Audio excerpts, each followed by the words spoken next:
Il était une fois, dans un lointain pays d'Orient, un charpentier nommé Ali Baba, qui vivait pauvrement avec son épouse. Ali Baba allait souvent dans la forêt avec son âne pour y couper du bois et le revendre en ville. Un jour qu'il était allé chercher du bois dans la forêt comme à l'ordinaire, il entendit un bruit de galop. C'était un groupe de cavaliers qui se dirigeait tout droit vers lui. Et les hommes n'avaient rien d'aimable. Ce sont certainement des voleurs. Je ferais mieux de me cacher. Ali Baba cacha son âne derrière les buissons et grimpa à un arbre. Les hommes arrivèrent et s'arrêtèrent juste sous l'arbre. Ali Baba les compta. Ils étaient 40 exactement.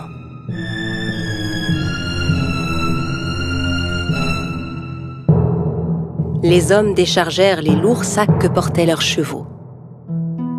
Et Ali Baba comprit alors que ces hommes étaient bien des voleurs. Le chef de la bande se dirigea vers un énorme rocher devant lequel il se mit à crier. Sésame, ouvre-toi! Soudain, il se passa une chose incroyable. Le gros rocher glissa sur le côté comme une porte coulissante, laissant apparaître une grotte. Les voleurs entrèrent un par un en portant leurs gros sacs. Quand le dernier fut entré, la porte se referma automatiquement.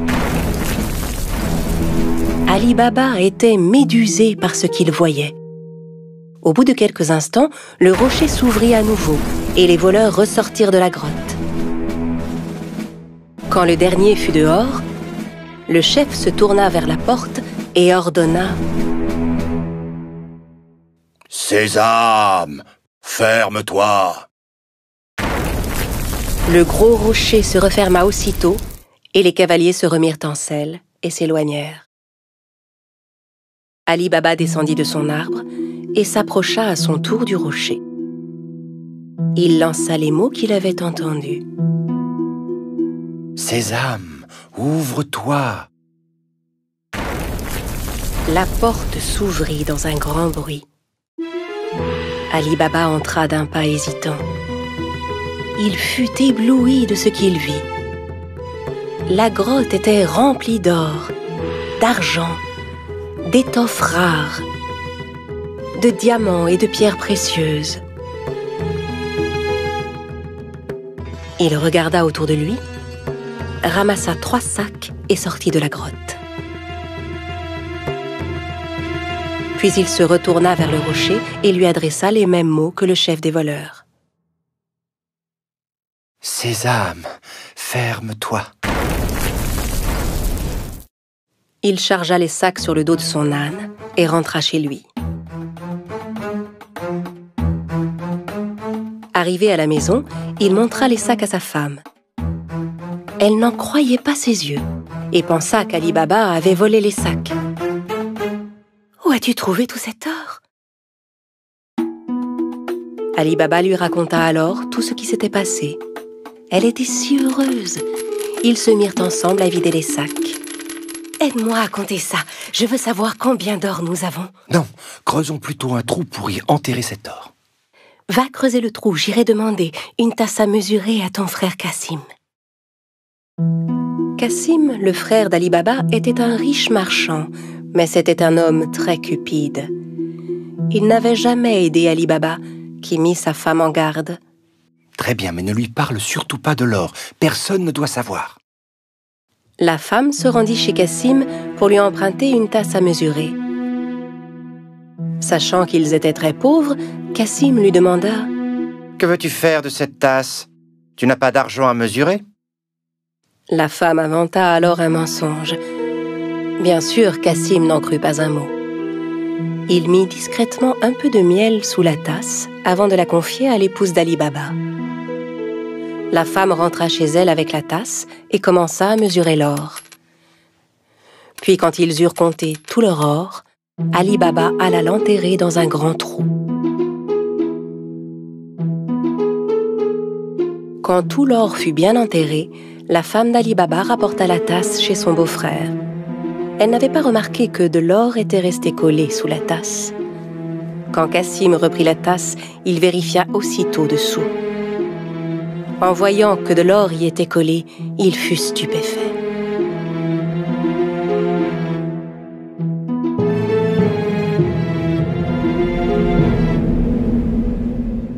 Je me demande où Ali Baba a pu trouver cet or.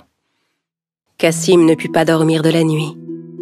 Le lendemain matin, il se leva et se rendit directement chez son frère Ali Baba pour lui montrer l'or collé sous la tasse. Ali Baba, d'où vient cet or? Je croyais que tu étais pauvre. Où l'as-tu trouvé?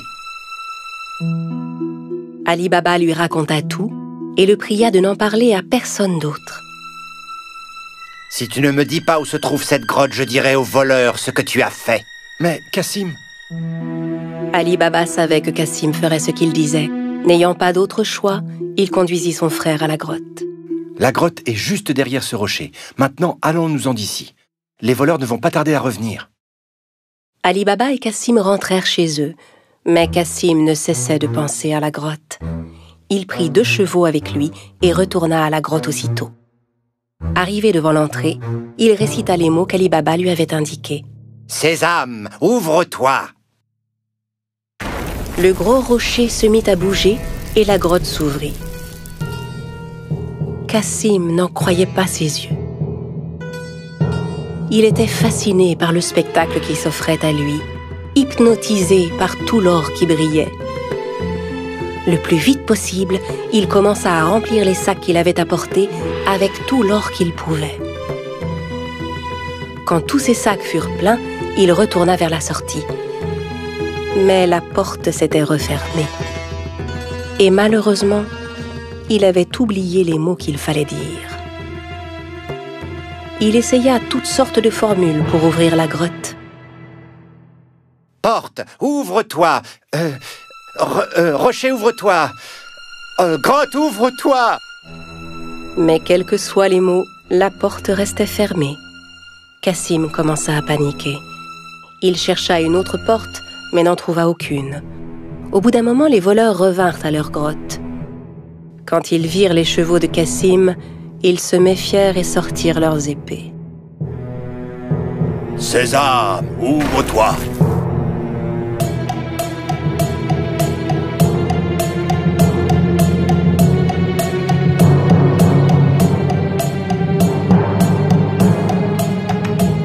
En entrant dans la grotte, les voleurs s'emparèrent de Cassim et le punirent sur le champ. « Alors c'est donc lui le voleur qui nous a volé notre or » À la nuit tombée, ne voyant pas revenir Cassim, sa femme commença à s'inquiéter. Elle courut chez Ali Baba pour lui demander son aide. Ali Baba aussi était inquiet pour son frère. Il retourna à la grotte et vit les 2 chevaux qui attendaient devant la porte. Il comprit alors que son frère était à l'intérieur et qu'il s'était fait tuer par les voleurs. Il retourna voir sa belle-sœur et lui raconta tout. Ensemble, ils décidèrent de n'en parler à personne. Au bout de quelque temps, Ali Baba et son épouse vinrent s'installer dans la maison de Cassim. Ils s'occupaient de son commerce et aidaient à le faire prospérer. Leur fortune ne cessait de croître. Dans le même temps, le chef des voleurs se rendait compte que l'or caché dans sa grotte ne cessait de diminuer de jour en jour. Il ordonna donc à l'un de ses hommes de vérifier s'il ne voyait rien de suspect. « Va en ville, cherche s'il n'y a pas quelqu'un qui serait devenu soudainement riche et dépensier. Depuis quelque temps... » En se promenant dans les rues du marché, l'homme vit Ali Baba qui payait ses achats avec de l'or. Il le suivit jusque chez lui. Quand Ali Baba entra dans la maison, le voleur marqua sa porte. À la nuit tombée, la femme de Cassim sortit pour donner de l'eau fraîche aux animaux.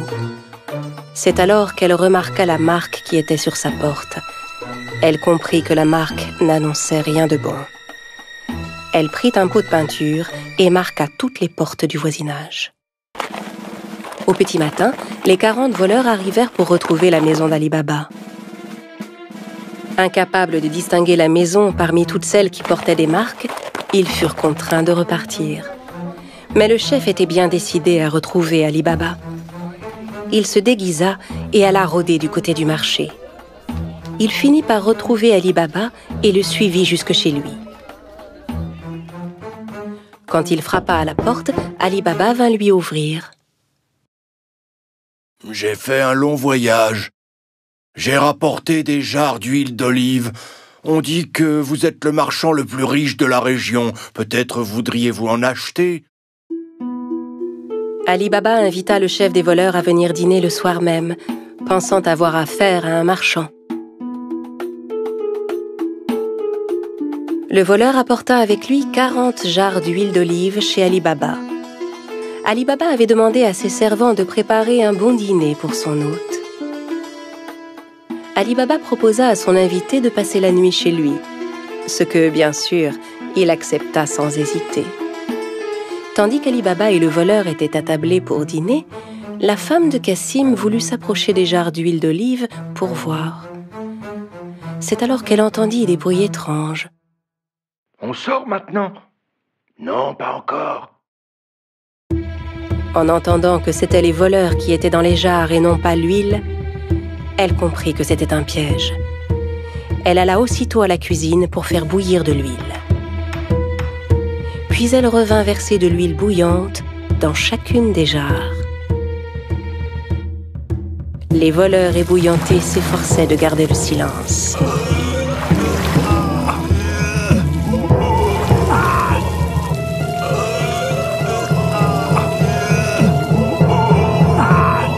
À minuit, quand tout le monde était endormi, le chef des voleurs alla vers les jarres.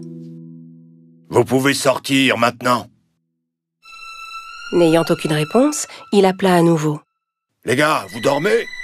N'entendant à nouveau aucune réaction, il décida d'ouvrir les jarres et fut terrifié de ce qu'il vit. Terrorisé à l'idée de se faire attraper à son tour, il s'enfuit et ne revint jamais. Le lendemain matin, la femme de Cassim raconta à Ali Baba ce qui s'était passé. Cette fois, il savait qu'il n'aurait plus jamais à s'inquiéter des voleurs. À partir de ce jour, Ali Baba et sa famille menèrent une vie riche et heureuse.